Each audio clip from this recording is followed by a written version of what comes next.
Bible గ్రంథంలో చాలా క్లియర్గా అంత్యకాలంలో జరగబోయే సంభవాలు చెప్పాడు. కొంతమంది మహాశ్రమలు మనకు రావు, మనం ఉండం. మహాశ్రమలు వచ్చేటప్పటికి మనం ప్రశాంతంగా ఎత్తబడిపోతాం, వెళ్ళిపోతాం. అంతే అబద్ధ క్రీస్తు వచ్చి విడవబడ్డోళ్ళని హింస పెడతాడు అని ఉపదేశం మనం విన్నాం. చాలామంది దైవజనులు సీనియర్స్ చెప్పగా విన్నాం. కానీ ఇప్పటి కాల పరిస్థితిని చూస్తే ఆ ఉపదేశం ప్రశ్నార్థకమైంది. ఎందుకంటే ఇక శ్రమలు ప్రారంభమైనట్టుగానే ఈ 2020 మనకు ఒక సూచన చూపిస్తుంది. చర్చిళ్ళు బ్రేక్ అయిపోయాయి. దాదాపు 6 నెలల పైచిలుకు మందిరాలు బ్రేక్ అయిపోయాయి. సువార్త ఆగిపోయింది. ప్రజలందరూ భయం గుప్పెట్లో బ్రతికి ఇచ్చారు. అవునా? కొన్ని నెలలు ఆరాధనలు ఆగిపోయాయి. ప్రభు వల్ల కార్యక్రమం ఆగిపోయింది. సువార్త పరిచర్య ఆగిపోయింది. బాప్తిస్మాల కార్యక్రమాలు ఆగిపోయాయి. మొత్తం స్తంభించిపోయింది. ఇంచుమించు 6 నెలల పైచిలుకు. తర్వాత ఇప్పుడు కొంచెం మళ్ళీ రికవర్ అవుతుంటే మళ్ళా సెకండ్ హాఫ్ వస్తుందని మళ్ళీ ప్రచారం స్టార్ట్ అయింది. దీన్ని అంతటిని బట్టి మనం గమనిస్తే దేవుడు నీ రాకడకు యుగ సమాప్తికి సూచనలేవి అని ప్రభువుని విశ్వాసులు లేక శిష్యులు అడిగినప్పుడు మత్తయి సువార్త 24వ అధ్యాయంలో ఆయన రాకడకు కొన్ని సూచనలు చెప్పాడు. వాటిల్లో ఈ తెగుళ్ళు ఒకటి. ఈ తెగుళ్ళు ఇలా వస్తాయని వరుస సూచనలు చెప్పాడు. మొట్టమొదటిది మీరు చూసినట్లయితే మత్తయి సువార్త 24వ అధ్యాయం. నేను ఎక్కువ టైం తీసుకోదలుచుకోలేదు, చాలా సింపుల్గానే ముగిద్దాం అనుకుంటున్నాను. సంతోషంగా స్తోత్రం చెప్పండి. ఎందుకు సింపుల్గా ముగిస్తానా? సరేలే. 24వ అధ్యాయం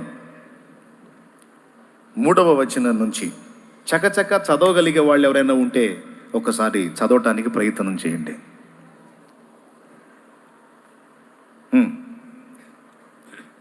ఆయన ఒలీవల కొండ మీద కూర్చుని ఉన్నప్పుడు శిష్యులు ఆయన యొద్దకు వచ్చి ఏకాంతంగా వచ్చి ఇవి ఎప్పుడు జరుగును, నీ రాకడకును యుగ సమాప్తికి చూసినలేవి మాతో చెప్పమనగా, ఈ నీ రాకడకును ఈ యుగ సమాప్తికి నీ సూచనలేవి మాతో చెప్పుమనగా, యేసు వారితో ఇట్లైనను, ఎవడును మిమ్మను మోసపరచకుండా చూచుకొనుడి.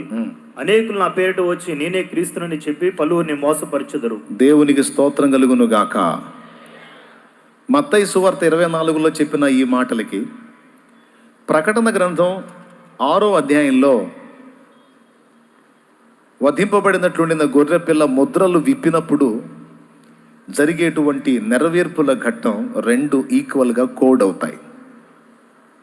ఒకసారి ప్రకటన గ్రంథం 6వ అధ్యాయం 1వ వచనం నుంచి మీరు గమనించినట్లయితే ఇలా గొర్రెపిల్ల 7 ముద్రల్లో మొదటి దాన్ని విప్పినప్పుడు నేను చూడగా ఆ 4 జీవుల్లో ఒకటి రమ్ము అని ఉరుము వంటి స్వరముతో చెప్పుట వింటిని. మరియు నేను చూడగా ఇదిగో ఒక తెల్లని గుర్రము కనపడెను. దాని మీద ఒకడు విల్లు పట్టుకొని కూర్చుండి ఉండెను. అతనికి ఒక కిరీటం ఇయ్యబడెను. అతడు జయించుటకు బయలు వెళ్ళెను. బాగా వినాలి. ఇక్కడ నీ రాకడకు యుగ సమాప్తికి సూచనలేవి అంటే నంబర్ 1 చెప్పాడు. చాలా మంది అబద్ధ క్రీస్తులు వస్తారు. నేనే యేసును, నేనే క్రీస్తునని చెప్పి అనేకుల్ని మోసగిస్తారు అని. ప్రకటన గ్రంథం 6లో ముద్రలు విప్పినప్పుడు, మొదటి ముద్ర విప్పినప్పుడు ఏం కనపడుతుంది? తెల్లని గుర్రం, దాని మీద ఒకడు విల్లు పట్టుకొని కూర్చుండి ఉండేది. ఏ వస్త్రాలు ధరించాడు? తెల్లని గుర్రం మీద ఒకడు విల్లు పట్టుకొని కూర్చున్నాడు. వాడికి తల మీద కిరీటం ఉంది. వాడు జయించుచు బయలు వెళ్ళాడు అని ఉంది. అంటే ఇక్కడ ఏం చూపిస్తున్నాడంటే మొదటి ముద్ర విప్పినప్పుడు తెల్లని గుర్రం మీద వెళుతున్న వాడు ఎవరు అంటే అబద్ధ క్రీస్తుకు సాదృశ్యం, సూచన అది. అదే మాట ఇక్కడ చెప్పాడు. ఇక 2వ దాన్ని కూడా మనం చూద్దాం. తర్వాత నీ రాకడకు యుగ సమాప్తికి సూచనలు ఏమన్నప్పుడు 2వ సూచనగా ఆయన ఏం చెప్పాడో కొంచెం చూడండి. మత్తయి సువార్త 24:6 మరియు మీరు యుద్ధములు గూర్చి యుద్ధ సమాచారములు గూర్చి వినబోదురు. మీరు కలవరపడకుండా చూచుకొనుడి. ఇవి జరగవలసి ఉన్నవి గాని అంతం వెంటనే రాదు. యుద్ధములను గూర్చియు యుద్ధ సమాచారములను గూర్చియు వినబోదురు అన్నాడు. అంటే యుద్ధాలను గూర్చినటువంటి ఇన్ఫర్మేషన్. ఇప్పుడు అక్కడ ముద్రల్లోకి వెళ్ళేటప్పటికి రెండవ ముద్ర విప్పినప్పుడు ఏం కనపడిందో చూడండి. ఆయన రెండవ ముద్రను విప్పినప్పుడు రమ్ము అని రెండవ జీవి చెప్పుట వింటిని. అప్పుడు ఎర్రనిదైన వేరొక గుర్రము బయలు వెళ్ళెను. మనుషులు ఒకనొకడు చంపుకున్నట్లు భూలోకములో సమాధానం లేకుండా చేయుటకు ఈ గుర్రం మీద కూర్చున్న వానికి అధికారం ఇవ్వబడిన. రైట్. ఇప్పుడు మీకు కోడైందా? తెల్ల గుర్రం మీద వెళ్ళిన వాడు అబద్ధ క్రీస్తులకు సాదృశ్యం, సూచన అయితే ఎర్రని గుర్రం మీద వెళుతున్న మరొకడు భవిష్యత్తులో జరగబోతున్న భయంకరమైన యుద్ధాలకు సూచన. ఈ మాట రెండవ మాటగా అక్కడ యేసయ్య చెప్పాడు, మీరు యుద్ధములను గూర్చి యుద్ధ సమాచారం గూర్చి వినబోదురు అని. సరే, మూడవ మాటగా ఏం చెప్పాడో చూద్దాం. 24వ అధ్యాయం 7వ వచనం మత్తయి సువార్త. జనం మీదకి జనమును రాజ్యం మీదకి రాజ్యమును లేచును. అక్కడక్కడ కరువులను భూకంపములను కలుగును. కరువులను భూకంపములను కలుగును అన్నాడు. ఇప్పుడు మూడవ గుర్రం సంగతి చూద్దాం. ఆయన మూడవ ముద్రను విప్పినప్పుడు రమ్ము అని మూడవ జీవి చెప్పుట వింటిని.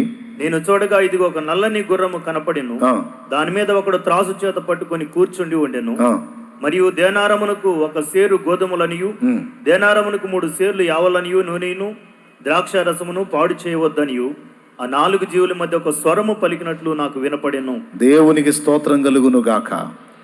చాలా జాగ్రత్తగా వినాలి. మూడవ నెరవేర్పుగా ఆయన రాకడకు యుగ సమాప్తికి సూచనలో మూడవదిగా కరువులు భూకంపాలు అనే మాట అక్కడ వాడాడు మత్తయి 24లో. ఇక్కడ మూడవ ముద్ర విప్పినప్పుడు ఏ గుర్రం కనపడింది? నల్ల గుర్రం కనపడింది. నల్ల గుర్రం మీద కూర్చున్న వాడి చేతిలో ఏముంది? కత్తులు కటార్లు ఈటలు బడిసెలు లేవు, కానీ త్రాసు ఉంది. త్రాసుతో ఏం చేస్తారు? తూకం వేస్తారు. దేనారమునకు ఒక సేరు గోధుమలనియు దేనారమునకు 3 సేర్లు యావలనియు నూనెను ద్రాక్ష రసమును పాడు చేయవచ్చు. చాలు, ఇక్కడ విను, బాగా వినాలి. ఏమంటున్నాడు? ఆ నల్ల గుర్రం మీద కూర్చున్నవాడు త్రాసు చేత పట్టుకొని దేనారమునకు ఒక సేరు గోధుమలు అన్నాడు. మీరు సువార్తల్లో యేసుక్రీస్తు ప్రభు వారు ఒక ఉపమానం చెప్పారు. దేనారాలను గూర్చిన ఉపమానం, కూలి వాళ్ళను గూర్చిన ఉపమానం. ఆయన సమాజంలోకి వెళ్ళాడు, సంతలోకి వెళ్ళాడు. తన తోటలో పనివారి కోసం వెళ్ళినప్పుడు ప్రొద్దున్నే వెళ్ళాడు. కొంతమందిని తీసుకొచ్చి దినమునకు ఒక రోజు కూలి దేనారం ఇస్తానని ఒడంబడి తీసుకొచ్చి పనిలో వంగించాడు. మధ్యాహ్నం వెళ్ళాడు, తీసుకొచ్చాడు. సాయంత్రం వెళ్ళాడు, తీసుకొచ్చాడు అని మొత్తం 4 సమయాలు చెప్తాడు. ఇంకో గంట టైం ఉందనగా కూడా పోయి తీసుకొచ్చి పనిలో వంగించి అందరికీ ఒక్కొక్క దేనారం కూలి ఇచ్చినట్టు మనకు తెలుసు. అంటే ఒక దేనారము అంటే అప్పటి రోజుల్లో ఇంచుమించు ఒక రోజు కూలి. ఇక్కడ ఏమంటున్నాడంటే ఆ నల్ల గుర్రం మీద కూర్చున్నాడు. ఒక దేనారమునకు ఒక సేరు గోధుమలు అంటే ఈరోజు మనిషి కూలి ఒక 550 అనుకుందాం రోజుకి, లేకపోతే ఒక 600 కూలి అనుకుందాం పనిచేసే వ్యక్తికి. అంటే ఒక రోజంతా కష్టపడి చేసిన కూలీకి వచ్చిన డబ్బుకి 1 కిలో గోధుమలు మాత్రమే వస్తున్నాయి అంటే ఎంత భయంకరమైన కరువో ఊహించాలి. ఇక్కడ మూడవ గుర్రం యొక్క సందేశం లేక సూచన మనకేం చెబుతుందంటే మత్తయి సువార్తలో చెప్పినటువంటి మూడవ సూచన కరువు. ఇక్కడ కూడా మూడవ ముద్ర విప్పినప్పుడు ఏం కనపడుతుంది? కరువే కనపడుతుంది. ఇక 4వది ఏం చెప్పాడో సూచన చూద్దాం. ఇవన్నీ భవిష్యత్తులో జరగబోతున్నాయి సుమే. మొన్న కరోనా వచ్చినప్పుడు ముందుగానే కాస్తో కూస్తో ఇంట్లో కొంత ఉన్న కారణం చేత కొద్ది రోజులు నడిచింది. తరువాత ధాన్యము ఆహారము ఆల్రెడీ పండింది ఉంది కనుక ఎవరో ఒకళ్ళు దానాలు ధర్మాలు చేసి బతికిచ్చారు, నడిచింది. ఇంకో రౌండ్ వేసింది అనుకో, ఇక దానం చేసేవాడి దగ్గర కూడా ఏమి ఉండవు. హల్లెలూయా స్తుతి మహిమ అనుకుంటా వాడుకోవాలి. ఇక దేవునికి స్తోత్రం. ఏమే అంటే భవిష్యత్తులో భయంకరమైన పరిస్థితులు రాబోతున్నాయని ముందే చెప్పాడు ఆయన. మూడవది అయిపోయింది. నాలుగోది ఏందో చూద్దాం. 24వ అధ్యాయం 9వ వచనం. అప్పుడు జనులు మిమ్మల్ని శ్రమల పాలు చేసి చంపెదరు, మీరు నా నామము నిమిత్తము సకల జనుల చేత ద్వేషించబడుదురు. ఒక్క నిమిషం బాబు. దానికి ముందు మూడవ సంభవంలోనే 2 మాటలు చెప్పాడు చూడు. అక్కడక్కడ కరువులను భూకంపములను కలుగును, ఇవన్నీ వేదనలకు ప్రారంభం. దీనికి ముందు తెగుళ్ళన్న ప్రస్తావనే రాలేదా? తెగుళ్ళు అనేది ఏం కనపడలేదా? ఏందో ఒక్కసారి చూడయ్యా, ఆ మధ్యలో వెతుకుని అయినా ఏడన్నా కనపడిద్దాము. తెగుళ్ళు ఏం కనపడలేదా? దేవునికి స్తోత్రం కలుగును గాక. వరుసగా చూసుకుందాం. అక్కడక్కడ కరువులను భూకంపములను ఇవన్నీ వేదనలకు ప్రారంభం అని చెప్పాడు. లూకాసు వార్తలో ఒక్కసారి చూసుకోండి. చెప్పు, రిఫరెన్స్ చెప్పనా? 21:10 నుంచి చూడు. శబాష్. మరియు ఆయన వారితో ఇట్లా నేను జనం మీదకి జనమును, రాజ్యం మీదకి రాజ్యమును లేచును. అక్కడ కూడా ఇదే మ్యాటరు. చదువు. అక్కడక్కడ గొప్ప భూకంపములు కలుగును, తెగుళ్ళును కరువులను తటస్థించును. అది లెక్క. మత్తయ్య గారు మిస్ అయింది, లూకా గారు మెన్షన్ చేశాడు. అది పాయింట్. అందుకే అన్ని కలిపి చదివితే గానీ మనకు వాక్య సారాంశ సత్యం బయటికి రాదు. ఇప్పుడు ఈ 2 కలిపి చూసుకొని ఇప్పుడు 4వ ముద్ర దగ్గరికి పోదాం పదండి. ఆయన 4వ ముద్రను విప్పినప్పుడు రమ్ము అని 4వ జీవి చెప్పుట వింటిని. అప్పుడు నేను చూడగా ఇదిగో పాండూర వర్ణము గల పాలిపోయిన వర్ణం ఒక గుర్రము కనపడిను. దాని మీద కూర్చున్న వాని పేరు మృత్యువు. పాతాళ లోకము వానిని వెంబడించెను. ఖడ్గం వలనను, కరువు వలనను, మరణం వలనను, భూమిలో నుండి క్రూర మృగము వలనను, భూ నివాసులను చంపుటకు భూమి యొక్క 4వ భాగము పైన అధికారం వారికి ఇయ్యబడిను. అద్దుగో 4వ గుర్రము పాండుర వర్ణం. దానికి రకరకాల పాలిపోయిన పసుపు వర్ణం అని, బూడిద వర్ణం అని రకరకాలుగా చెప్తారు. పాండుర వర్ణం. ఆ గుర్రం మీద కూర్చున్న వాడికి ఏమి ఇవ్వబడింది? అధికారం ఏమి ఇవ్వబడింది? చదువు. మృత్యు అతని పేరు. ఏమి ఇవ్వబడింది? ఖడ్గము వలనను, కరువు వలనను, మరణము వలనను. అదుగదుగో ఖడ్గము, కరువు, మరణం. మరణం అనుకోండి, తెగులుంది. పుట్టినోట్లో మరణం అన్న దగ్గర ఏముంది బాబు? పెద్దగా చెప్పాలి. తెగులు వలన. అద్దుగో దేవునికి స్తోత్రం కలుగును గాక. పుట్టినోట్లో తెగులు. తెగులు అంటే ఆశ్చర్యకరమైన తెగుళ్ళు. కరోనా కంటికి కూడా కనపట్టలేదు కానీ గందరగోళం చేస్తుంది మనుషుల్ని. భూతద్దం వేసి వెతికినా మనకు కనపడదు అది. కానీ ఎంత వణికించింది, ఎన్ని నెలలు ఆగపడేసింది తెగులు. సో 4వ ముద్ర విప్పినప్పుడు తెగులు కనబడింది కదా, రైట్.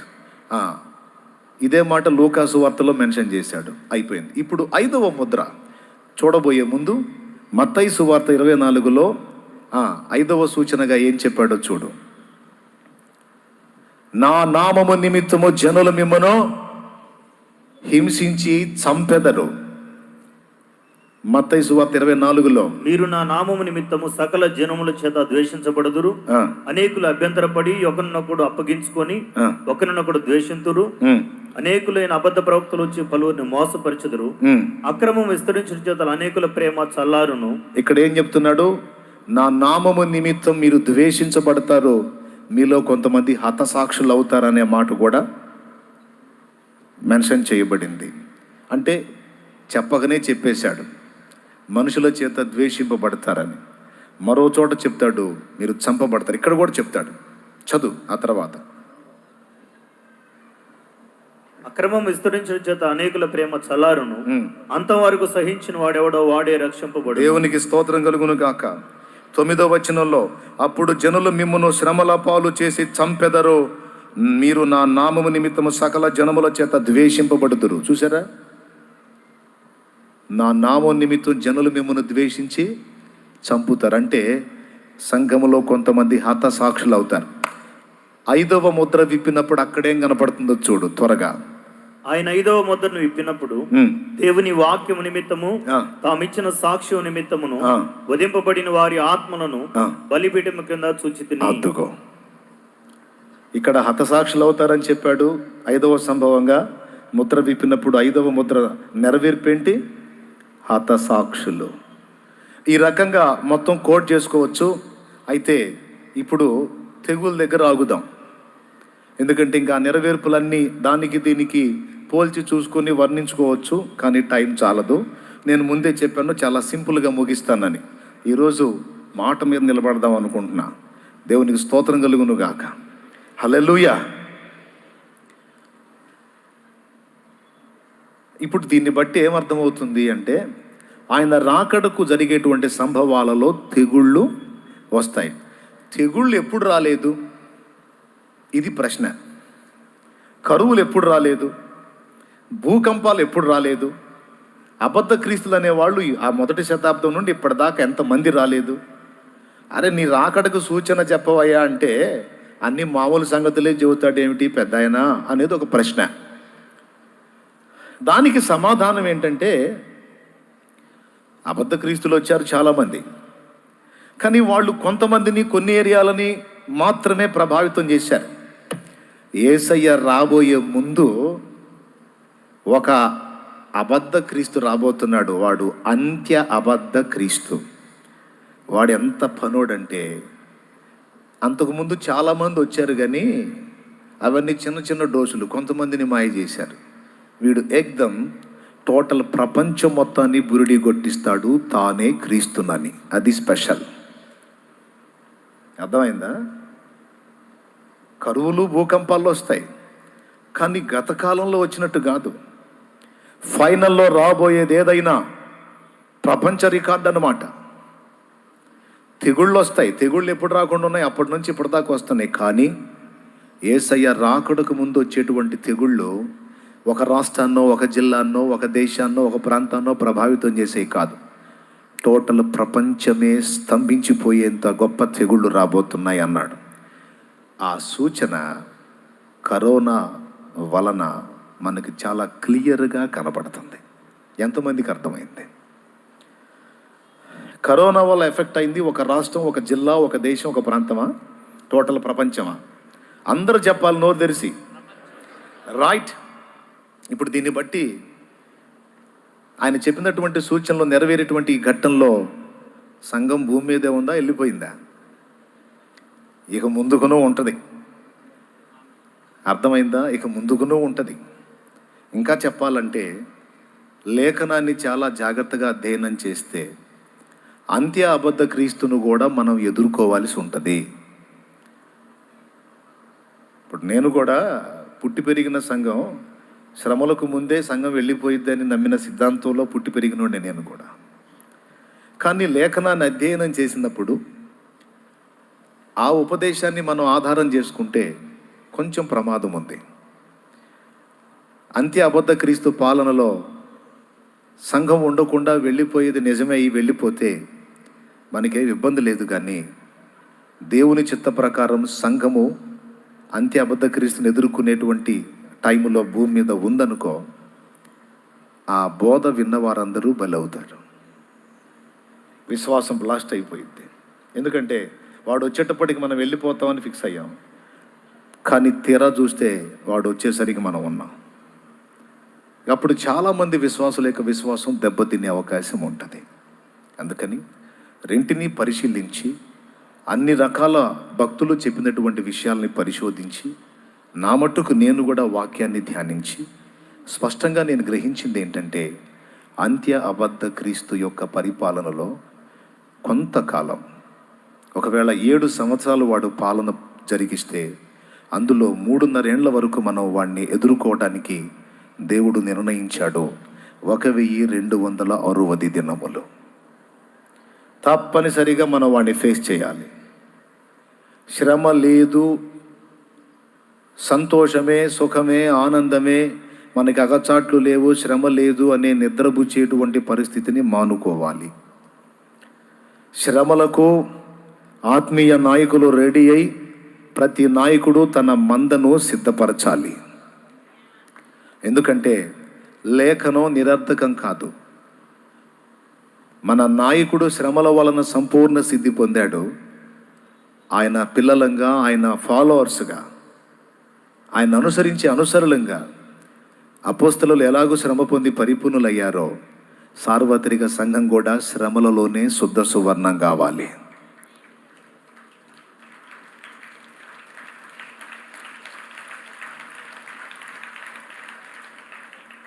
కనుక షాలేము రాజన్న అగచాట్లు లేవని చెప్పడం, శ్రమలు లేవని చెప్పడం, ఖచ్చితంగా వాడిని మనం ఫేస్ చేయాలి. దానికి ముందుగానే మనం మెంటల్గా ప్రిపేర్ అయి ఉండాలి. ఒకవేళ నేను చెప్పింది తప్పై వాడు రాకముందే మనం వెళ్ళిపోయామనుకో, నో ప్రాబ్లం. మీరేమో నన్ను తిట్టరు, శాలేమన్నా నువ్వేదో చెప్పావుగా, మమ్మల్ని భయపెట్టావుగా, ఏం లేదుగా, వాడు వచ్చేటప్పటికి మనం వెళ్ళాంగా అని అందరూ పండుగ చేసుకుంటారు. నేను కూడా ప్రైజ్ అంటారు, ఖుషి ఖుషి మై బి బహుత్ బహుత్ ఖుషి హే అని నేను కూడా పండుగ చేసుకుంటా. కానీ రేపు ఊహించని రీతిలో వాడు వచ్చాడనుకో, వచ్చిన తర్వాత అప్పుడు మనకు వాడు రాడు అని మెంటల్గా ప్రిపేర్ అయ్యాం కదా. తీరా వాడు వచ్చి వాడి వ్యవహారాలన్నీ మొదలుపెట్టిన తర్వాత ఇక విశ్వాసం అగ్ని పరీక్షలో పడినప్పుడు ఒక్కొక్కళ్ళ రంగు బయటపడదు. ఎందుకంటే ముందే ప్రిపేర్ అయ్యలేరు కదా, సిద్ధపడలేదు కదా.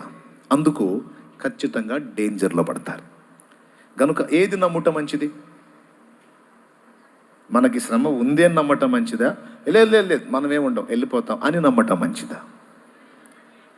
ఏదో అలా నమ్మటం అనే కాదు, లేఖనాలు కూడా దీనికే బోల్డ్ అన్ని సపోర్ట్ చేస్తున్నాయి.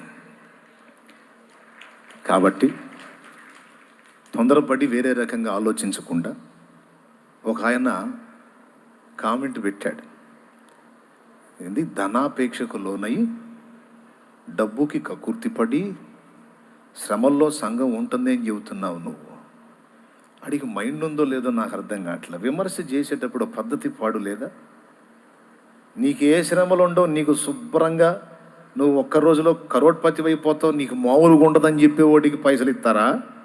మరి బాబు నీకు అగసాట్లు ఉన్నాయి, మెంటల్గా ప్రిపేర్ అవ్వాలి, నిత్య జీవంలో చేరాలంటే, సంపూర్ణ స్థితి పొందాలంటే నువ్వు నానా బాధలు పడాలా దేవుని చిత్తంలో అని చెబితే పైసలు ఇస్తారా? దేనికి ఇస్తారు?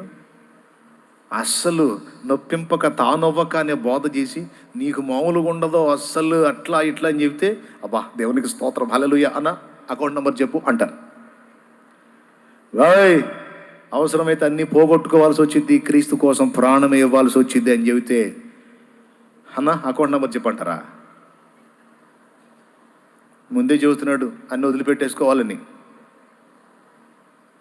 అని పొరపాటును కూడా నన్ను ఎవడు పట్టించుకోడు. విమర్శించేవాడు పద్ధతి ఉండద్దు తెలియకుండా. కానీ ఈరోజు మనుషులు మెచ్చుకోవాలని, మనుషుల మెప్పు కోసం ఏదో చెబితే రేపు న్యాయపీఠ ముందు సిగ్గుతో తల దించుకోవాల్సి వచ్చింది నేను. కనుక టోటల్ సార్వత్రిక సంఘం మొత్తానికి అంత్య అబద్ధ క్రీస్తు యొక్క పరిపాలన ఫేస్ చేయాలి అనే విషయాన్ని చెప్పమని దేవుని ఆజ్ఞ నాకు. అందుకే ప్రకటిస్తున్నా బాహాటంగా. ఎవరు ఏమన్నా అనుకోని నాకు అనవసరం. అయ్యగారు ఏం చెప్పాడన్న బోధ కాదు నాకు, లేఖనం ఏమి చెప్పుచున్నదన్నది కావాలి. అయ్యగారులు అభిమానిస్తా, ప్రేమిస్తా. వాక్యం దగ్గరకు వచ్చేటప్పుడు మాత్రం వాక్యమే నాకు ప్రమాణం. ఎంత గొప్ప అయ్యగారైనా తీసి పక్కన పెడతా. అవసరమైతే వాక్యానికి ఆపోజిట్లో వస్తే యుద్ధానికి సిద్ధమవుతా. అంతే, అందులో మాత్రం రాజీ లేదు. దేవునికి మహిమ. పాయింట్కి వస్తా. వాడి యొక్క పరిపాలన, దాని తీరుతెన్నులు ఎలా ఉండబోతున్నాయో, కరోనా వైరస్ని అందుబాటులోకి తెచ్చి ప్రపంచం మొత్తాన్ని స్తంభింపజేసి వాడి పాలనలో జరగబోయేటువంటి సంభవాలు కరోనా ద్వారా ఒక సూచన ఇచ్చాడు మనకి. కరోనా మౌన ప్రసంగం చేసింది. ఇప్పుడు నేను రన్నింగ్లోకి వచ్చినప్పుడు ఏ పరిస్థితులు ఉన్నాయో యాజ్ ఇట్ ఈజ్గా భవిష్యత్తు వాడు రన్నింగ్లోకి వచ్చినప్పుడు ఎవరో విలన్. మీరు ఏ మూవీ అయినా చూడండి, మీలో సినిమాలు చూసిన వాళ్ళు చేతులు ఎత్తండి. అబద్ధాలు ఆడద్దు, షో చేయొద్దు, చేతులు ఎత్తండి. అస్సలు చూడనట్టు ఫీలింగ్ ఏంది? నేను తెగ చూసా. ఇప్పుడు ఎత్తండి. దేవునికి స్తోత్రం కలుగును గాక. హల్లెలూయా. ఏది మారు మనసు లేనప్పుడు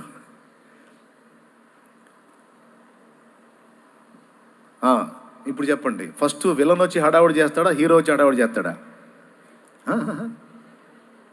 విలన్ వచ్చి హడావుడి చేసి బీభత్సం చేసిన తర్వాత హీరో ఎంటర్ అవుతాడు. రారాజు యేసు రాకడకు ముందు వాడు బయల్పడాలి, విలన్ లైన్లోకి రావాలి. వాడొచ్చి వాడు చేయాల్సిన కార్యాలు వాడు చెయ్యాలి. వాడు ఇద్దరిని ఇబ్బందుల పాలు చేస్తాడు. మొట్టమొదటిది క్రీస్తు సంఘాన్ని, రెండవది ఇశ్రాయేలు జనాంగాన్ని. భూమి మీద సాతానుకి వాని సంబంధులకి శత్రువులు ఎవరైనా ఉన్నారంటే ఇద్దరు. మొట్టమొదటిది క్రైస్తవులు, రెండవది ఇశ్రాయేలీయులు.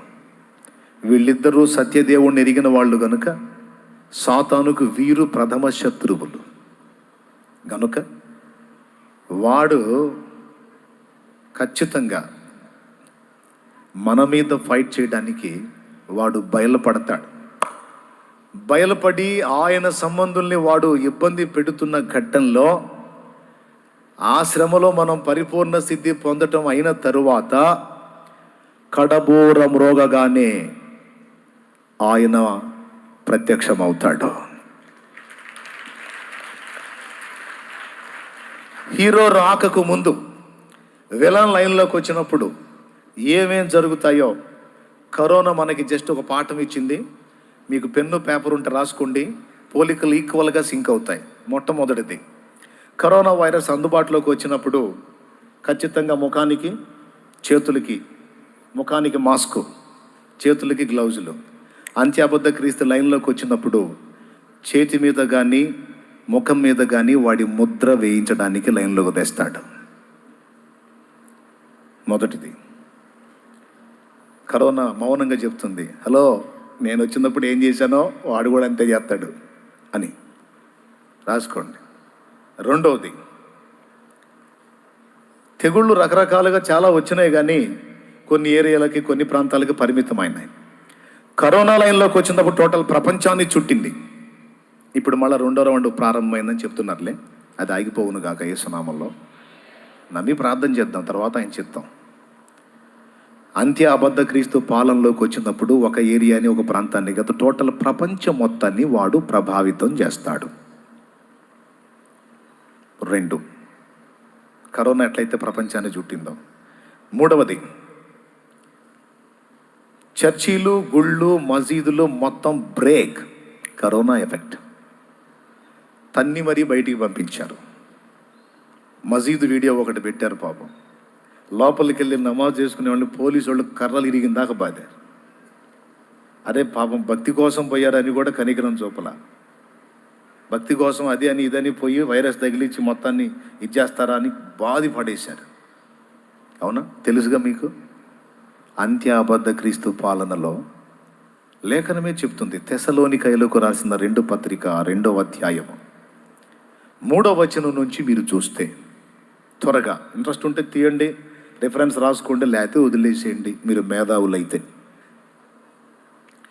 మీరు త్వరపడి చంచల మనస్కులు కాకుండా వలననియు బెదరకుండా వలననియు మన ప్రభు అయిన యేసుక్రీస్తు రాకడను బట్టి మనము ఆయన యొద్దకు కూడుకొనుటకును బట్టి మిమ్మల్ని వేడుకొనుచున్నాము. మొదట భ్రష్టత్వం సంభవించి నాశన పాత్రుడగు పాప పురుషుడు బయలుపడితేనే గాని, అది వాడు బయలుపడాలి. బయలుపడితేనే గాని ఆ దినము రాదు. విలన్ వస్తే గాని హీరో రాడు. స్తోత్రం. చదువు. ఏది దేవుడు అనబడునో, ఏది పూజింపబడునో దానంతటిని ఎదిరించుచు దానికంతటికి పైగా వాడు తన్ను తానే హెచ్చించుకొనుచు. చాలు. ఏది దేవుడు అనబడునో, ఏది పూజింపబడునో దాని మొత్తానికి పైన వాడు తను తాను హెచ్చించుకుంటాడు. వైరస్ వచ్చినప్పుడు అన్ని బ్రేక్. ఓకే, వాడు వచ్చినప్పుడు కూడా అన్ని భక్తి మతాలు మొత్తం బ్రేక్. గుడికి వెళ్ళేవాడిని వెళ్ళకూడదు అంటాడు. అదేందయ్యా అంటే, నేను కనపడే దేవుణ్ణిరా, ఇంక నీకు గుడి ఎందుకు? ప్రతి ప్రాంతంలో నా బొమ్మ ఉంది, మొక్కండి, ఏం కావాలో అడగండి, డైరెక్ట్గా నేనే చేసేస్తాను. దీనికి ముంగుర్తుగా ఒక ఆయన ఎవరో తన బొమ్మను చేసి మొక్కమన్నాడు. దానియేలు గ్రంథంలో, బబులోను దేశమందున ఆ భక్తులు ముగ్గురు బొమ్మకు మొక్కనందున, బబులోను దేశమందున ఆ భక్తులు ముగ్గురు బొమ్మకు మొక్కనందున, పట్టి బంధించి రాజు అగ్నిలో పడవేస్తే, పట్టి బంధించి రాజు అగ్నిలో పడవేస్తే, నాలుగో వానిగా ఉండలేదా? ఓ భక్తుడా, రాజు రమ్మని పిలువలేదా?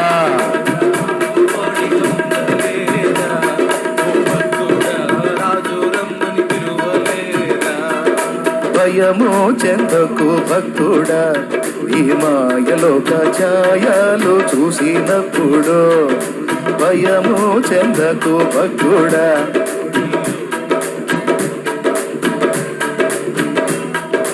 భయము చెందకు నీవు, దిగులు చెందకు నీవు, భయము చెందకు నీవు, దిగులు చెందకు నీవు, జీవమిచ్చిన ఏవో ఉన్నాడు. ఓ భక్తుడా, ప్రాణం పెట్టిన యేసయ్యున్నాడు, జీవమిచ్చిన ఏవో ఉన్నాడు. ఓ భక్తుడా, ప్రాణం పెట్టిన యేసయ్యున్నాడు, భయము చెందకు భక్తుడా, ఈ మాయలోక ఛాయలు చూచినప్పుడు. దేవునికి మహిమ. ఆ గజ్జ ఎక్కువ వినపడుతుంది, కొంచెం బ్యాలెన్స్ చేసుకో. నువ్వు మీకు మామూలుగానే ఉందా? మీకు కూడా మగిందా? అది జర చూడుండ్రి మంచిగా. దేవునికి స్తోత్రం. సరే, బాగానే ఉందిలే, మొత్తానికి ఏదో పాట అయితే వినపడిందిగా. వినపడలేదా? అంత లావును పడి తినపడలేదా? వందనాలమ్మా. ఇక మాకు ఆకలి అవుతుంది ఇక్కడ, ఇంక పాడలేము. దేవునికి స్తోత్రం. పాయింట్కి వద్దాం. ఏం చెప్పాం? గుళ్ళు, చర్చిలు, మసీదులు మొత్తం క్లోజ్ చేసింది కదా. అది వచ్చి వాడు కూడా వచ్చి మొత్తం ఎవడైనా నాకే మొక్కాల, దేనికి మొక్కటానికి వీల్లేదు అంటాడు. నాలుగవది, డబ్బు కూడా ముట్టుకోలేని పరిస్థితి వచ్చింది. డబ్బులన్నీ ఈ షాపులలో, వ్యాపారాలలో వాళ్ళు ఇంట్లో కొప్పేసి, ఏంటిది, శానిటైజింగ్ చేసుకొని పైసలు తీసుకున్నారు. ఒక దశలో డబ్బులు పట్టుకోవటానికే భయపడ్డారు. ఎందుకంటే ఈ ప్రచారం చేసిన వాళ్ళు కరెన్సీ నోటు ద్వారా కూడా వైరస్ బాగా వచ్చిందంట అనేసరికి అయ్యా పైసలు కూడా ఫోన్పే, గూగుల్ పే, ఆపే, ఈపే. అంత్యాబద్ధ క్రీస్తు పాలనలో అసలు కరెన్సీ ఉండకుండా చేస్తాడు వాడు. మొత్తం మనీ అంతా కూడా కంప్యూటరైజ్డ్ అవుతుంది. అంత అకౌంట్ల రూపంలో అందరి పైసలు బ్యాంకులో ఉంటాయి. అందరి డబ్బు వాడి చేతిలో ఉంటుంది. ముద్ర వేయించుకున్నోడికి వాడి అకౌంట్ రన్నింగ్లో ఉంటుంది, ముద్ర వేయించుకోకపోతే అకౌంట్ క్లోజ్ అవుతుంది. ఈ ఆకలి దెబ్బకి తట్టుకోలేక, బాధలు పడలేక, యేసు ప్రభు ఏం సంగతో ముద్రేరా బాబు అని నకలీ క్రైస్తవ్యం అంతా రంగు బయటపడింది. ఒరిజినల్ క్రైస్తవులు ఏం చేస్తారో తెలుసా? ఆహారం ఉన్నా లేకపోయినా మొదటి శతాబ్దపు క్రైస్తవులు ఎలాగైతే తెగించి నిలబడ్డారో, మేము చచ్చినా పర్వాలా, వాడి ముద్ర వేయించుకునేది లేదు, వాడి విగ్రహానికి నమస్కరించేది లేదు అని షడ్రకు, మేషకు, అబేద్నెగోలు ఎలాగైతే ప్రతినభూని దేవుని పక్షంగా నిలిచారో, రియల్ క్రిస్టియన్స్, ఒరిజినల్ క్రైస్తవులు అలా నిలబడతారు. హల్లెలూయా. అయితే దేవుడే అన్యాయస్తుడా? ఆయనే వదిలేస్తాడా? వదలడు. కఠినమైన కరువు కాలంలో ఏలియాకు కాకుల ద్వారా ఆహారం పంపించినట్టు, మరి భవిష్యత్తులో సంఘం ఎదుర్కోబోతున్న పరిస్థితులకు ముంగుర్తుగానే వాళ్ళకి అవి జరిగినాయి. 1 కొరింథీ పత్రిక 10వ అధ్యాయము 11, 12 వచనాలు. ఈ సంగతులు దృష్టాంతములుగా వారికి సంభవించి యుగాంతమందున్న మనకు బుద్ధి కలుగుటకే వ్రాయబడి. అది సంగతి. ఈ సంగతులు దృష్టాంతములుగా వారికి సంభవించి యుగాంతమందున్న మనకు బుద్ధి కలుగుటకై వ్రాయబడెను. దానియేలు అనుభవం జరిగింది. నాకే ప్రార్థన చేయాలా, నా బొమ్మకే మొక్కాలి, ఎవడైనా వేరే ఎవరికైనా మొక్కితే వాడు శిరచ్ఛేదం చేయబడతాడని హుకుం జారీ చేస్తాడు వాడు. దానియేలు దర్యావేషు టైంలో చేసినట్టు, దానియేలుకి దర్యావేషు టైంలో చేశారే, నాకే ప్రార్థన చేయాలి లేకపోతే సింహాల గుహలో వేయబడదు. ఈ అనుభవాలన్నీ సార్వత్రిక సంఘము భవిష్యత్తులో అంత్య అబద్ధ క్రీస్తు పాలనలో ఫేస్ చేయబోతుంది. అయితే భయము లేదు. నిజ క్రైస్తవులైన వారికి, క్రీస్తును నిజంగా ప్రేమించి గుండెల్లో హత్తుకున్న వాళ్ళకి చింత లేదు. ఎందుకో తెలుసా? ఆ దినముల్లో మన దేవుడు ఏలియా దేవుడు అవుతాడు, దానియేలు దేవుడు అవుతాడు. ఏలియా దేవుడై వాడు మనకు తిండి దొరకకుండా చేస్తే ఆయన మనకు ఆహారం పంపిస్తాడు. ఆకాశము నుండి, ఆకాశం నుండి పంపిస్తాడా లేకపోతే ఎక్కడి నుంచి పంపి నీకు అనవసరం. ఎక్కడి నుంచి వచ్చిద్దో నీ కడుపు నిండిద్ది. మొన్న కరోనాలో నింపలా, మళ్ళా వచ్చినా నింపుతాడు. రేపు అంత్యబద్ధ క్రీస్తు వచ్చినా నింపుతాడు నీ కడుపు మాత్రం మాడనీయడం. అందుకే ముంగుర్తుగా ఏలియాని చూపించాడు, మళ్ళీ నువ్వు భయపడకుండా. అయితే ఎవరికి? ఏలియాలకి. అంటే ఏలియా వలె యెహోవా పక్షమున నిలిచేవారికి, మోకాళ్ళుని కెరీతు వాగు దగ్గర కనిపెట్టే వాళ్ళకి, మనుషుల దయ కోసం, దాక్షిణ్యం కోసం, అహబరాజు పరిపాలనలో వాడిచ్చే జీతం కోసం భజన చేసే ప్రవక్తలకు కాదు. ఏ మనుషుని లక్ష్య పెట్టక దేవునికే భయపడి, దేవునికే విధేయత చూపి, రాజును సైతం లెక్క చేయకుండా మొక్క మీద వేలు పెట్టి, నువ్వు చేసిన ఈ పనికి ఇదిగో కరువు వస్తుందని మొఖం మీదనే వార్నింగ్ ఇచ్చిన ఏలియా లాంటి రోషగాళ్ళు రేపు నిలబడతారు అక్కడ. కొట్టా గట్టిగా కొట్టు. ఇప్పుడు ఇవన్నీ మాకు ఎందుకు చెబుతున్నావురా, మమ్మల్ని సాగు కొడుతున్నావు ఇవన్నీ చెప్పి బెదిరిస్తున్నావు అంటారా? బెదిరియటానికి కాదు, మెంటల్గా ప్రిపేర్ చేస్తున్నా. ఇప్పటి నుంచే మోకాళ్ళ మీద ఆయన్ని సంధించి ఆయన దగ్గర పొందుకోవటం నేర్చుకోవాలి. ఆ స్క్రీన్ మీద ఏయో చూపించకండి అయ్యా, నేను చెప్పేది పోయిద్ది అయ్యా, అటు చూస్తూ ఉంటారా, అక్కడేదో కనపడుతుందని. నేను లాక్కొని పీక్కొని చెబుతాను ఇక్కడ. దేవునికి స్తోత్రం కలుగును గాక. ఎంతమంది లైన్లో ఉన్నారు? ఏం చెబుతున్నా? ఏదో చెబుతున్నా, మొత్తానికి భయపెట్టడానికి కాదు, మెంటల్గా ప్రిపేర్ చేస్తున్నా. అప్పటికి సిద్ధపాటు కొరకు ఇప్పటి నుంచే మీకు మీ పిల్లలకి బోధ కలిగి ఉండండి. పిల్లల్ని కూడా నేర్పండి. మోకాళ్ళ మీద దేవుని దగ్గర నుండి సమస్తము పొందటం నేర్పండి. భక్తిని నేర్పండి, విశ్వాసాన్ని నేర్పండి, దేవుని నమ్ముట నేర్పండి, దేవునికి ప్రార్థించుట నేర్పండి. రేపు అంత్య అబద్ధ క్రీస్తు పాలనలో ఏలియాల్లాగా తయారై నిలబడి మనం ఉంటే మనం సేవ్ చేసుకుంటాం. ఒకవేళ మనం ముందే తీయబడితే మన బిడ్డలు ఎదుర్కొంటారు కనుక వాడిని ముందుగానే జాగ్రత్త పడాలి. పిల్లలకి ఈ సంగతులు నేర్పుకొని ఉండాలి. ఎంతమందికి అర్థమైంది? అందుకే ఇంతసేపు చెప్తుంది నేను. ఇక అయిపోయింది, వరుసగా చెప్పేస్తాను, రాసేసుకోండి. కరోనా ఆకారం ఏ టైపులో ఉందని చెప్పారు? కరోనా కిరీట ఆకారంలో ఉంది వైరస్ అన్నారు. ఎంతమంది చెప్తారు అది కరెక్టేనా? ఏ ఆకారంలో ఉంది? కిరీటం, రాచరికానికి గుర్తు. రారాజు క్రీస్తు రాకడకు ముందు అబద్ధ క్రీస్తు వస్తాడు కదా, వాడు రాజు అవుతాడు. వాడు కిరీటం ధరిస్తాడు ప్రపంచం మొత్తం మీదికి.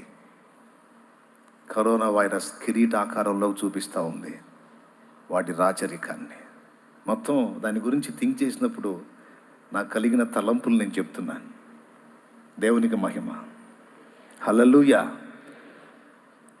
వాటి పాలనలో ప్రపంచ ప్రజలందరికీ కూడా నెమ్మది లేని పరిస్థితి. ఇంకా చెప్పాలంటే ఇంకొకటి కూడా చెప్తున్నా. ఇప్పుడు కరోనా వైరస్ రన్నింగ్లోకి వచ్చిన తర్వాత ఒక రాష్ట్రం, ఒక జిల్లా కాదు, ప్రపంచం మొత్తం ఎవరి నోట పట్టినా కరోనా కరోనా కరోనా కరోనా. ఎక్కడ ఇద్దరు కలిసినా కరోనా, ఏ కుటుంబంలో చూసినా కరోనా, ఏ బజార్లో చూసినా కరోనా. మీడియా మొత్తం కరోనా కరోనా కరోనా అని జపం చేశారు. అందరి నోళ్లలో ఒక్కటే పదం ఎలా అయితే మోగిందో, అంత్యబద్ధ క్రీస్తు పాలనలో ప్రపంచ ప్రజలందరి నోట వాడి భజనే ఉండబోతుంది. చప్పట్లు కొట్టకండి, కొట్టకండి. మీకు ఆవేశం పెంచి అందుకే ముందే చెబుతున్నా. ఇదేదో చెప్పినట్టున్నాడు, మొత్తానికి నిద్రలేసి కొడతారు కొంతమంది, అందుకని నా భయం నాది. దేవునికి స్తోత్రం కలుగును గాక. హల్లెలూయా. ఇప్పుడు చూడండి, ఇక వాళ్ళ లైన్లోకి వచ్చినాక క్రైస్తవుల్లో నకిలీ క్రైస్తవులు, ఒరిజినల్ క్రైస్తవులు ఒకే ఫ్యామిలీ. కొంతమంది ఏమో నీ మాటలు మా వల్ల కాదు కానీ ఆకలితో చచ్చాకంటే ముద్ర వేయించుకోవటం నయం, మేము పోతాం అని ఫ్యామిలీలోనే కొంతమంది ముద్ర వేయించుకుంటే కొంతమంది వేయించుకోకుండా ఉంటారు. వైరస్ వచ్చినప్పుడు చూసారా, కుటుంబమే సంబంధాలు దిగిపోయినాయి, టోటల్ ఫ్యామిలీ ముందే తీసుకొని పోయారు. అవునా కాదా? యాజ్ ఇట్ ఈజ్గా ఇలానే జరగబోతుంది రేపు అని.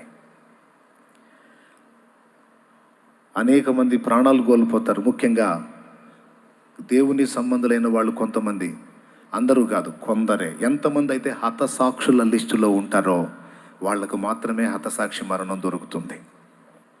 అలాగే దీని టైంలో కూడా అనేకులు కన్ను మూశారు. కరోనా టైంలో నిద్రించిన వాళ్ళలో దైవజనులు ఉన్నారు, విశ్వాసులు కూడా ఉన్నారు. అవునా కాదా? రేపు వాటి టైంలో కూడా అలాగే జరగబోతుంది. ముఖ్యంగా దేవుని పిల్లల్నే వాడు తరిమేటువంటి అవకాశం ఉంది. ఇంకొకటి, రేపు వాడికి వెన్నుదన్నుగా నిలిచే వాళ్ళు ఎవరో తెలుసా? ఎక్కువ ఇప్పుడు మనతో మాట్లాడతారే, దేవుడు ఉన్నాడా, ఉంటే నాకు చూపించు, నేను నమ్ముతా. ఎవరు వీళ్ళు?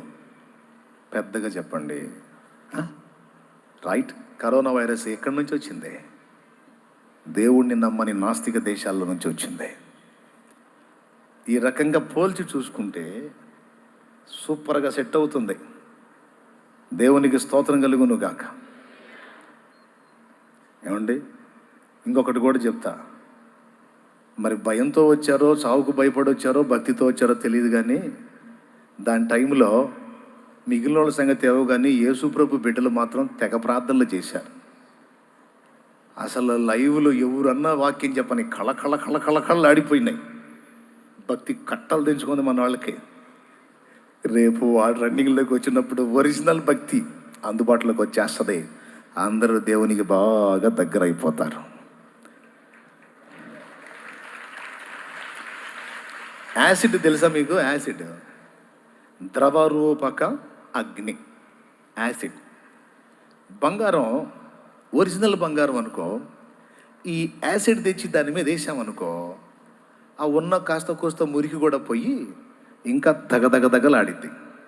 అదే నకిలీ బంగారం అనుకో, లోపల వేరొక లోహమై పైన బంగారపు రంగు వేసుకొని ఉన్నదనుకో, ఈ ద్రవరూపక అగ్ని పడగానే ఆ పైన ఉన్న కోటింగ్ పోయి దాని అసలు రూపం బయటకు వచ్చింది. క్రైస్తవులు కూడా అంతే. ఒరిజినల్ క్రైస్తవుడైతే శ్రమ కలిగే కొద్దీ ఇంకా తేజరిల్లుతూ ఉంటాడు. శోధన కలిగే కొద్దీ, శ్రమ కలిగే కొద్దీ రేగుతూ ఉంటాడు, ఇంకా దగ్గర అవుతుంటాడు దేవుడికి. నకిలీ క్రైస్తవుడు అనుకో, ఏదన్నా ఒక శోధన తగిలిందనుకో, ఏం దేవుడో ఏమోలే, ఏం మారింది, నేను రానులే అనేస్తాడు. ఈ డూప్లికేట్. ఈ రెండింటినీ తేల్చేది అగ్ని. అలాగే రేపు మన నిజ విశ్వాసం, నకిలీ విశ్వాసం రెండు నిగ్గు తేల్చేది దేవుడు అనుమతించిన అగ్ని. అదే శ్రమలు. వీటిలో నిలబడి విశ్వాసాన్ని కాచుకున్నవాడు రారాజు యేసు రాకడలో ఎత్తబడతాడు. హల్లెలూయా. వాటి టార్చర్ ఎంతో కాలం కాదు, కొద్ది కాలమే వాటి టార్చర్. ఆ టార్చర్లో కూడా దేవుడు మనల్ని అద్భుతంగా కాపాడుకుంటాడు. ఇక నకిలీ బ్యాచ్ పోయి ముద్ర వేయించుకొని వాడి భజనలోకి వెళ్ళిపోతారు.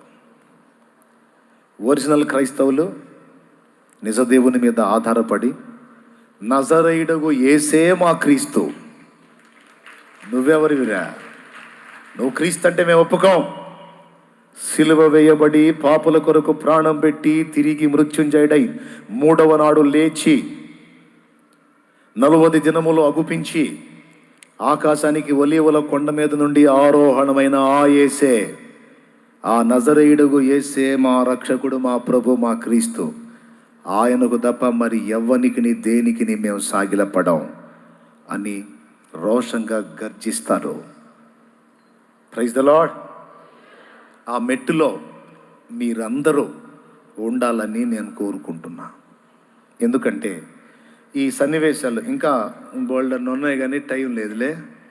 ఇంటికి పోయి మీరు ఆలోచించుకోండి, ఆ టైంలో ఇంకా ఏమేమి జరిగింది, ఇంకా ఏదేది కోడ్ అయిద్దని. మెట్టుకు కొన్ని చెప్పాను నేను. కరెక్ట్ కోడ్ అయినాయా? ఎంతమందికి అర్థమైందో? కాబట్టి రెండు జరగబోతున్నాయి. ఒకటి, ఇంకా కొద్ది సంవత్సరాల్లో అంత్య అబద్ధ క్రీస్తు బయలుపడేటువంటి ఘట్టం జరగబోతుంది. దానికి మొత్తం రంగం సిద్ధం కాబోతుంది. వాడు బయలుపడ్డ కొద్ది కాలానికి యేసు రెండవ రాకడ జరుగుతుంది. దానికి నేను పొద్దున్న చెప్పా, 2100 దాకా కూడా టైం లేదు అని. ఇది ఫైనల్ స్టేట్మెంట్. నువ్వేం చూసి వచ్చావా అంటారేమో. జరుగుతున్న సంభవాలన్నిటిని బట్టి అంచనా వేస్తే 2100 దాకా కూడా టైం కనబడట్లేదు. పక్కాగా డేటే నేను చెప్పట్లా, పక్కాగా 2100కు వస్తాడని గ్యారెంటీ ఇవ్వట్లా. ముందే రావు. అయితే ఫస్ట్ యేసయ్య రాకడకు ముందు వాడొస్తాడు, అంత్య అబద్ధ క్రీస్తు. వాడిని ఎదుర్కొని జయించడానికి మనం సన్నద్ధులమై ఇప్పటి నుంచే భక్తి సాధన చేయాలి. చేసి నిలబడ్డామనుకో, ఇక ఆయన వచ్చినప్పుడు ఒక నుండి ఆత్మలు బయటకు వస్తాయి. భూమి మీద పాతి పెట్టబడినటువంటి సమాధులు శరీరాలు సమాధుల్లో పాతి పెట్టబట్టే కదా. ఇక్కడ నుండి శరీరాలు లెగుస్తాయి. ఎట్లా లెగుస్తాయి తెలుసా? మట్టి దేహముగా క్షయ శరీరంగా పాతి పెట్టబడ్డ శరీరాలు అక్షయతను సంతరించుకొని మహిమ శరీరాలుగా లేపబడతాయి.